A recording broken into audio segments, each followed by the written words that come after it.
పరిశుద్ధవందనం. మరణాత అనుదిన మన్నాను ఈ ఆధ్యాత్మిక కార్యక్రమాన్ని ప్రతి ఉదయకాలమే వీక్షిస్తూ చక్కటి వాక్య ధ్యానము మీ జీవితంలో కలిగి ఉంటున్నారని తెలియజేసిన ప్రతి దైవ సేవకులకి నా ప్రత్యేకమైన వందనాలు. దేవుని నడిపింపుతోనే ఈ యొక్క కార్యక్రమం ఆగక కొనసాగుతుంది. అందుని బట్టి దేవుని స్తుతిస్తూ రండి దేవుని వాక్యాన్ని మనం ధ్యానం చేసుకుందాం. మోషే సుఖోపవాసాల్లో మనం ఉన్నాం. ఈ సుఖోపవాసాలలో ఈ 40 దినాల్లో నిర్గమ, లేవి, సంఖ్య, ద్వితీయోపదేశ కాండాలు, ఇశ్రాయేలీయుల యొక్క సంఘటన, అనుభవాలు, ఉదాహరణలు ఎక్కడెక్కడైతే ఉంటాయో వారి చరిత్రలో వారి జ్ఞాపకం చేసుకున్న విధి విధానాలు మనం కూడా ఈ 40 రోజులు మనం ధ్యానం చేయవారమై ఉన్నాం. ఈరోజు నేను ఐగుప్తి ప్రాంతంలో దేవుడు చేసిన 7వ అద్భుతం అదేంటంటే వడగండ్ల వర్షం. ఇది ఇశ్రాయేలీయులకు ఆశీర్వాదకరమైనదే కానీ ఐగుప్తులకి ఇది బాధాకరమైనది. ఎందుకంటే దేవుడు నిర్గమాకాండం 9వ అధ్యాయం 18వ వచనం కానించి చివరి వచనంలో తెలియజేశారు, ఈ వడగండ్ల వాన ఐగుప్తీయులకు నష్టం కలగజేస్తుందంట. ఏంటిది? పశువులు కానీ, జంతువులు కానీ, కూర ఆకులు కానీ, ఇండ్లు కానీ, మనుషులు కానీ గాయాలు పాలవడం మనం చూస్తూ ఉంటాం. ప్రకృతి సహజంగా మనం కొన్ని సహజమైన వడగండ్లు చూస్తుంటాం. ఒకటి ఐస్ క్యూబ్స్, ఐస్ గడ్డలు వర్షం అంటాం. ఐస్ గడ్డల వర్షం, వడగండ్లు వర్షము ఏంటంటే ఐస్ గడ్డలు.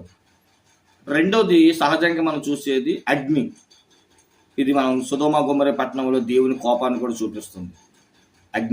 అగ్నివాన, అగ్ని వడగండ్లు అంటారు.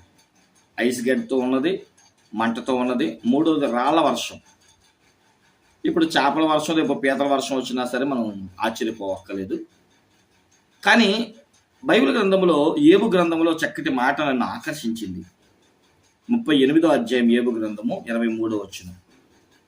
38వ అధ్యాయం 23వ వచనం ఏమని ఉందంటే, ఆపత్కాలము కొరకును, యుద్ధము కొరకును, యుద్ధ దినము కొరకును నేను దాచి ఉంచిన వడగండ్ల నిధులను నీవు చూచితివా? నేను దాచి ఉంచిన వడగండ్ల నిధి. ఈరోజు అందుకని టైటిల్ కూడా వడగండ్ల నిధి అని ఎందుకు పెట్టానంటే, దేవుడంట చాలా రకాలైన సైన్యాన్ని వాడుకుంటున్నాడు. ఒకటి ఆకాశ సైన్యము, అంటే ఆకాశం పైన ఉన్న పరలోక సైన్యము, పరలోక సైన్య సమూహము, దేవదూతలు. 2 ఆకాశ సైన్యము, వాన, వర్షము, వడగండ్లు, నిప్పులు, ఉరుములు, ఇవన్నీ. మూడోది మనం చూసిన వారమైతే నేల మీద ఆకు పురుగులు, జంతువులు, పశువులు, అలాగే మనుషులు. భూమి కింద కూడా ఆయన సైన్యం లేకపోలేదు. ఇలా చెప్పుకుంటూ మనం వెళ్ళవచ్చు. అయితే ఈ 38వ అధ్యాయం 23వ వచనంలో ఏబు భక్తుడు ఏమన్నాడు తెలుసా? దేవుడంట యుద్ధము కొరకును, ఆపత్కాల దినము కొరకును ఆయనంట వడగండ్ల నిధిని దాచిపెట్టాడంట. దేనికి? యుద్ధము చేయడానికి. బైబిల్ గ్రంథంలో యుద్ధము చేసే ప్రతిసారి దేవుడు ఉరుములు, వర్షము, వడగండ్లు కురిపిస్తున్నాడు తన పక్షమున యుద్ధము చేయమని. ఈ వడగండ్లు అనేది ఒక నిధిగా దాచుకున్నాడంట దేవుడు. ఎంత చక్కని మాట కదా! వడగండ్లను దేవుడు నిధిగా దాచుకున్నాడు, తన అవసరాలకు దాచుకున్నాడు, ఉపయోగించడానికి దాచుకున్నాడు. కొన్నిసార్లు మనము ఆయుధాలు దాచుకుంటాం, సైన్యాన్ని దాచుకుంటాం, రథాలు దాచుకుంటాం. కానీ దేవుడంట దాచుకున్న వాటిలో ఒక ప్రాముఖ్యమైనది వడగండ్ల నిధి అన్నాడు. దీని గురించి మీరు అందరికీ తెలిసిన విషయమే. ఈ వడగండ్లు చేసే 5 పనులు ఏంటి అని మనం చూస్తే, మొట్టమొదటిది 78వ కీర్తన 47వ వచనం. అక్కడేమంటున్నాడు? వడగండ్ల చేత వారి ద్రాక్ష తీగలను, హిమము చేత వారి మేడు చెట్లను ఆయన పాడు చేయును.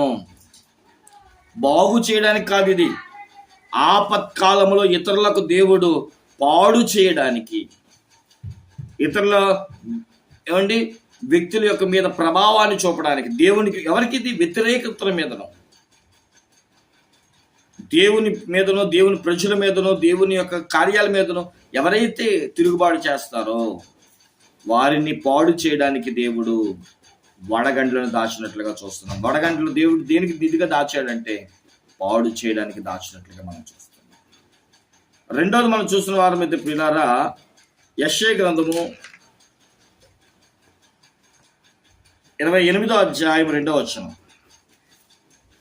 యెషయా గ్రంథము 28వ అధ్యాయము 2వ వచనం. మీరు ఎన్ని చదువుతూ ఉంటే ఏమనుకుంటారంటే అమ్మో దేవుడు పాడు చేస్తాడట అని. కానీ దేవుడు ఎవరిని పాడు చేస్తాడంటున్నాడు? తన ప్రజలైన వారిని, భక్తి పరులను, నీతిమంతులను కాదు. దేవుని భక్తిలో అంటే ఉదాహరణగా నేను దేవుని మీద విశ్వాసం ఉంచి నమ్మి విశ్వసించాను అనుకోండి, నా మీద శత్రువుగా తిరుగుబాటు చేయాలనుకుంటున్న వ్యక్తుల మీదనే దేవుడు ఈ నిధిని ఉపయోగిస్తాడంట. అప్పుడు ఇదేం చేస్తుంది? ఆ శత్రువులను పాడు చేస్తుంది. 28వ అధ్యాయం 2వ వచనం మనం చదివితే ఇక్కడ ఏం రాయబడింది అంటే, ఆలకించుడి, బల పరాక్రమం గలవాడు ప్రభువుకు ఉన్నాడు. ప్రచండమైన వడగండ్లు, ప్రచండమైన జలముల ప్రవాహము, ప్రచండమైన వరదయు కొట్టివేస్తుంది, తుడిచివేస్తుంది, లేకుండా చేస్తుంది. వడగండ్లు చేసే మొదటి పని పాడు చేయడం, రెండవది కొట్టివేయడం, కడిగివేయడం. ఈ రెండు అనుభవాలు, కొట్టివేసేది లేదా కడిగి వేసేది. ఇక మూడోది మనం చూసిన వారం అయితే యెషయా గ్రంథం 32వ అధ్యాయం 18వ వచనం.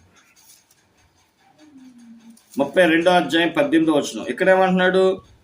అయినను అరణ్యము ధ్వంసమగునప్పుడు వడగండ్లు పడును, పట్టణము నిశ్చయముగా కూలిపోవును.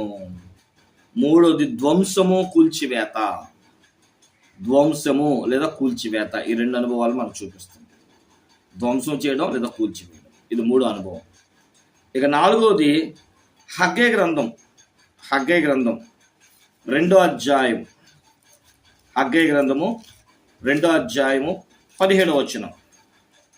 ఇక్కడ తన ప్రజల మీదకి ఎవరైనా తిరుగుబాటు చేస్తే ఏమంటున్నాడు? తెగులతోనూ, కాటుకతోనూ, వడగండ్లతోనూ మీ కష్టార్జితం అంతటిని నేను నాశనం చేయుచున్నాను. కష్టార్జితాన్ని నాశనం చేస్తాడంట. దేన్ని చూసి మిడుసు పడుతున్నారు, ఏది సంపాదించాను అనుకుంటున్నారు, దాన్ని లేకుండా చేస్తాను అంటున్నాడు. ఇక చిట్ట చివరి మనం చూసిన వారం అయితే యెహెజ్కేలు గ్రంథము 13వ అధ్యాయము 10వ వచనం కాడి నుంచి 13వ వచనం వరకు చదివితే అక్కడ మరొక మాట చెప్పారు. ఆ మాట చదువు ముగించేసుకుందాం. నేను వినుచుండగా తిరుగుడని చక్రములకు ఆజ్ఞేయబడును. కేరాబులలో ఒకదానికైనా 4 ముఖములు ఉండును. మొదటిది కేరాబు ముఖము, రెండవది 13వ అధ్యాయం కదా, 13వ అధ్యాయము 10వ వచనం కాడి నుంచి 13వ వచనం వరకు.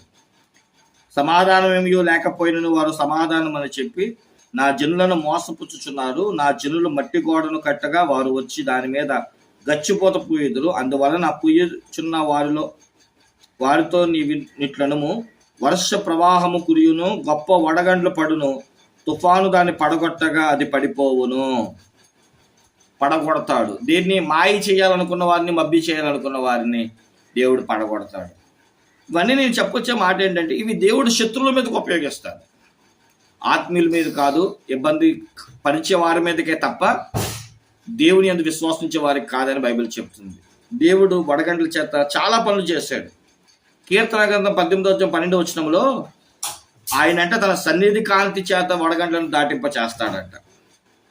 ప్రకటన గ్రంథం 16వ అధ్యాయం 21వ వచనంలో, ప్రకటన 16:21లో ఈ వడగండ్లను దేవుడు తీర్పుగా వాడుకుంటాడంట. అలాగే యెహోషువ గ్రంథం 10వ అధ్యాయం 11వ వచనం చదివితే కత్తి చేత అంటే దేవుడు తన ప్రజలకు సహాయం చేస్తే కత్తివేత చనిపోయిన వారి కంటే వడగండ్ల చేత చనిపోయిన వారు ఎక్కువ సంఖ్యగా ఉన్నట్లుగా మనం చూస్తున్నాం.